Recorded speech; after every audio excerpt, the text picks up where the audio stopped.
زندگی کے جس مرحلے میں آپ پہنچے ہیں اسے کہا جاتا ہے ٹین ایج۔ کیا کہا جاتا ہے؟ Ten ager.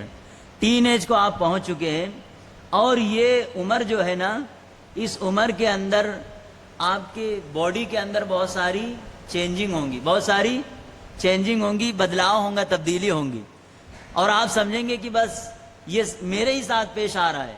حالانکہ یہ ہر کسی کے ساتھ، ہر بچے کے ساتھ یہ معاملے پیش آتے ہیں، لیکن بہت سارے بچوں کو معلوم نہیں ہوتا ہے۔ آپ کی زندگی، باڈی کے اندر بہت ساری تبدیلیاں آئیں گی، چینجنگ آئیں گی۔ آپ کو میں انہی چینجنگ کے بارے میں بتانا چاہتا ہوں۔ یہ ٹین ایج، جس ایج کے اندر آپ پہنچ چکے ہیں، بہت سارے پیرنٹس ہوتے ہیں، ماں باپ ہوتے ہیں، جو اپنے بچوں کو صحیح طور پر گائیڈ نہیں کر پاتے ہیں۔ کیا نہیں کر پاتے ہیں؟ گائیڈ۔ انہیں بتاتے نہیں ہیں کہ آپ کو اس عمر میں آپ پہنچ گئے ہیں، آپ کو کیسے کرنا ہے، آپ کی باڈی کی صفائی کیسے کرنا ہے، زندگی میں کیا کیا چیزیں ہوتی ہیں، ساری چیزیں، جوانی کا کیسے ہوتی ہے، یہ ساری چیزیں نہیں معلوم ہوتی ہیں۔ تو انہی ساری چیزوں کے بارے میں انشاءاللہ میں آپ کو بتاؤں گا کہ آپ جب ٹین ایج کے اندر پہنچ چکے ہیں تو اب آپ کے باڈی کے اندر کیا تبدیلیاں آئی ہیں، اور باڈی کو آپ کیسے مینٹین کریں گے، اور کیا چیزیں ہیں جو شریعت بتاتی ہے۔ بہت ساری میں نے انشاءاللہ یہاں پر جو ہے سنن فطرت، یعنی وہ سنتیں جو فطری ہیں۔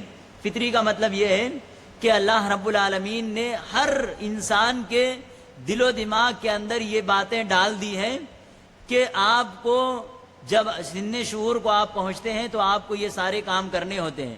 ایک عام آدمی بھی جو مسلمان نہیں ہوگا، لیکن اگر صحیح سوچ اور سمجھ رکھتا ہوگا تو وہ ان چیزوں کے اوپر عمل کریں گا۔ یہ سنن فطرت ہے، یعنی فطری عمل ہے۔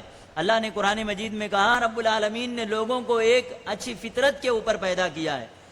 جو آپ کی فطرت ہے، آپ جب شعور کو پہنچ جاتے ہیں تو وہ فطرت کے جو کام ہوتے ہیں وہ آپ کو خود ہی آٹومیٹک، اگر آپ صحیح سوجھ بوجھ کے لائق ہیں تو آپ کو وہ ساری چیزیں سمجھ آنے لگتی ہیں۔ سنن فطرت کا ایک مطلب یہ بھی ہے کہ یہ سنتیں ہیں جو کل جو ہے ٹوٹل 12 ہیں، 12 ہیں۔ 12 سنتیں ایسی ہیں جو تمام انبیاء اس پر عمل کرتے رہے ہیں۔ فطری سنت ہے، اس کا مطلب یہ ہے کہ تمام نبی، جتنے بھی نبی آئے ہیں، پہلے نبی کون ہیں؟ حضرت آدم علیہ السلام۔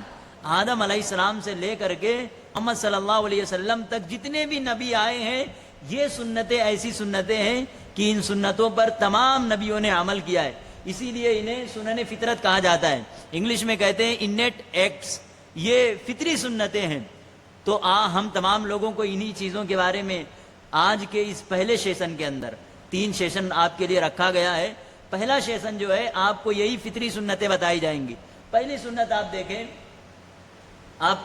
جب آپ 11-12 سال کے ہو جاتے ہیں، پھر اس کے بعد آگے بڑھتے جاتے ہیں تو بہت سارے بچوں کے فیس کے اندر بہت ساری تبدیلیاں آتی ہیں۔ چہرے کے اندر کیا ہوتا ہے، 10 سال سے 12 سال سے پہلے تو ہمارا مونچھ نہیں ہوتا ہے نا۔ اب جب آپ بڑے ہو رہے ہیں، آپ میں سے بہت سارے بچوں کا کیا ہوگا، مونچھ آنا شروع ہوگا۔ کیا ہوگا شروع؟ مونچھیں آ جائیں گے۔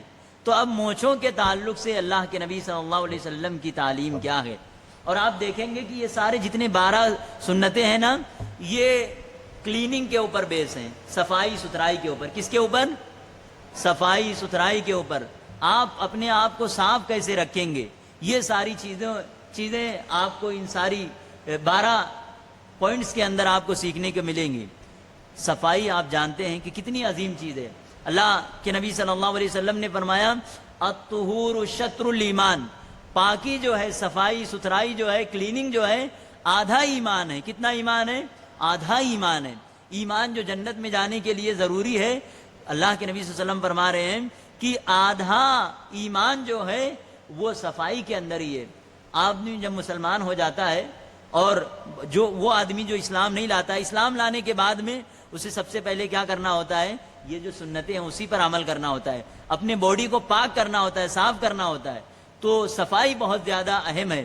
اسی لیے آپ دیکھیں گے کہ اللہ رب العالمین نے مسجد قباء کے اندر کچھ لوگ تھے، اللہ رب العالمین نے اس مسجد قباء کے اندر نماز پڑھنے والے لوگوں کی تعریف کی ہے۔ کیوں؟ کیونکہ وہ زیادہ پاکی اور صفائی کرنے والے تھے۔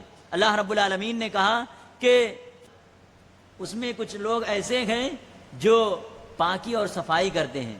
لوگ اللہ رب العالمین نے ان صحابہ کی تعریف اس لیے کی کہ وہ صفائی جب کرتے تھے، استنجا کرتے تھے، پیشاب کرنے جب جاتے تھے تو پیشاب کرتے تھے، پانی سے بھی صاف کرتے تھے، وہ ڈھیلے سے پہلے صاف کرتے تھے، پہلے کے وقت میں مٹی ہوا کرتی تھی، ڈھیلا ہوتا تھا اس سے صاف صفائی کرتے تھے، ساتھ ہی ساتھ وہ پانی کو بھی صفائی کے لیے استعمال کرتے تھے۔ کس کو استعمال کرتے تھے؟ پانی۔ تو وہ صفائی کے لیے دو چیزوں کا استعمال کرتے تھے۔ اللہ نے ان کی تعریف کی کہ یہ لوگ جو ہے صفائی پسند ہے، صفائی کرنے والے ہیں۔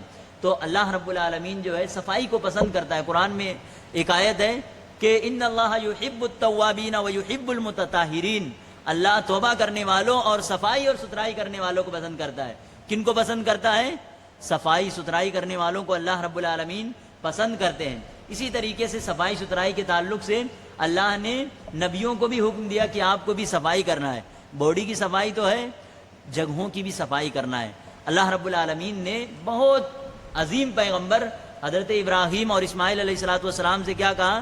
وَأَحِدْنَا إِلَىٰ إِبْرَاهِيمَ وَإِسْمَاعِيلَ أَن طَهِّرَ بَيْتِيَ لِلطَّائِفِينَ وَالْعَاكِفِينَ وَالرُّكَّعِ السُّجُودِ، کہ اللہ کہتے ہیں کہ ہم نے ابراہیم علیہ الصلوۃ والسلام سے یہ عہد لیا، یہ ان سے وعدہ لیا کہ تم میرے گھر کو صاف رکھو گے۔ کس کو؟ خانہ کعبہ کو۔ انہوں نے تعمیر کیا تھا، بنایا تھا، جہاں پر لوگ جا کر کے طواف کرتے ہیں۔ کہا اللہ نے کہ میں نے حضرت ابراہیم اور حضرت اسماعیل علیہ الصلوۃ والسلام دونوں سے یہ وعدہ لیا تھا، ان سے یہ ایگریمنٹ کروایا تھا کہ آپ ہمارے گھر کو تعمیر بھی کر رہے ہیں، اب اس گھر کو صاف ستھرا بھی رکھنا ہے طواف کرنے والوں کے لیے، رکوع اور سجدہ کرنے والوں کے لیے۔ تو اللہ رب العالمین نے نبیوں کے ذمہ یہ کام لگا دیا کہ آپ کو صفائی کرنا ہے، مسجد کی صفائی کرنا ہے۔ تو لہذا صفائی کہیں کی بھی ہو بہت زیادہ ضروری ہے، خصوصاً ہمارے اپنے باڈی کے اندر، جسم کے اندر جو بہت ساری گندگیاں ہوں گی انہیں صاف کرنا بہت زیادہ ضروری ہوگا۔ تو پہلی چیز ہے کہ مونچھیں تراشنا۔ یہ مونچھ جو ہے ہونٹ کے اوپر یہ جگہ، یہاں پر جتنے بھی بال اب آپ آئیں گے ان کو کیا کرنا ہے؟ تراشنا ہے۔ بالکل صاف نہیں کر لینا ہے اس طرح سے، بلکہ کیا کرنا ہے؟ تراشنا ہے، یعنی ان کو چھوٹا چھوٹا کرنا ہے۔ اللہ کے نبی صلی اللہ علیہ وسلم کی تعلیم ایسے ہی ہے کہ اپنے مونچھوں کو چھوٹا کریں۔ اور آپ دیکھیں کہ گندگی بھی بہت ہوتی ہے۔ اگر آپ مونچھیں صاف نہیں کریں گے تو پہلی چیز کیا ہے کہ گندگی ہوں گی۔ کیا ہوگی؟ گندگی ہوں گی۔ گندگی کیسے ہوں گی؟ مونچھ بڑے بڑے ہو جائیں گے، آپ کھانا کھائیں گے تو مونچھوں کے ساتھ لگ کر کے کھانا جو جائیں گا اس کے ساتھ بہت سارے بیکٹیریا، بہت سارے جراثیم جو ہیں آپ کے منہ کے اندر چلے جائیں گے، پانی کے ذریعے سے آپ کے منہ میں جا سکتے ہیں۔ تو لہٰذا اسی لیے دین یہ کہتا ہے، اسلام نے یہ طریقہ بتایا ہے کہ آپ کو جب مونچھ آئے، نارمل نہیں، آپ کو ابھی بہت سارے بچوں کو رواں رہتا ہے، رواں چھوٹا چھوٹا رہتا ہے، تو اس کو ابھی آپ کو ہاتھ نہیں لگانا ہے۔ جب یہ بڑے ہونے لگے اتنا کہ یہ ہونٹ کے اوپر آنے لگے اور آپ کو احساس ہوگا کہ جب بڑے ہو جائے گا، تب اس وقت ضروری ہو جاتا ہے، واجب ہو جاتا ہے۔ اگر آپ نہیں کاٹیں گے تو بلکہ بسا اوقات آپ گناہ گار بھی ہو سکتے ہیں۔ تو لہذا جب یہ مونچھ بڑے ہو جائیں تو اب کیا کرنا ہے؟ ان کو کاٹنا ہے۔ یہ جو مونچھ جو بال ہوگا آپ کو اس کو کیا کرنا ہے؟ تراش لینا ہے، برابر کر لینا ہے۔ اب یہ آپ نائز کے بھی کرا سکتے ہیں، یا اسی طریقے سے آپ قینچی لیں، سیکھیں گے۔ نارمل کوئی ہارڈ ورک نہیں ہے مونچھ کاٹنا۔ آپ جب بڑے ہوں گے، یہ روزانہ کی بلکہ آپ کو ہفتے میں تو کمپلسری ایک مرتبہ آپ کو کاٹنا ہی ہوگا۔ لہذا اگر آپ اس کو سیکھ لیتے ہیں، نارمل ہوتا ہے قینچی چلانا، آپ کاٹتے بھی ہوں گے پیپر وغیرہ، ایسے ہی قینچی چلا کر کے بہت ہی آسانی سے ایزیلی جو ہے اس کو تراشا جا سکتا ہے، اس کو ٹریمنگ کر۔ تو اس طریقے سے آپ مونچھ کے جو بال ہوں گے، زائد بال، ان کو جو ہے آپ کو کاٹ کر کے ختم کرنا ہوگا۔ ورنہ پہلی چیز تو یہ ہے کہ گندگی ہوں گی۔ کیا ہوگی؟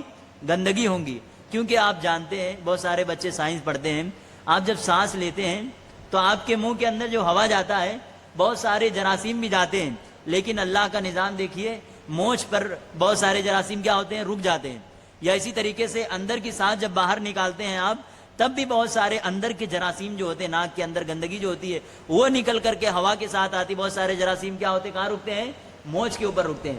اب مونچھ جب زیادہ بڑا ہوگا تو بہت ساری گندگی آپ کے پیٹ کے اندر جا سکتی ہے، بڑی بیماریاں ہو سکتی ہیں۔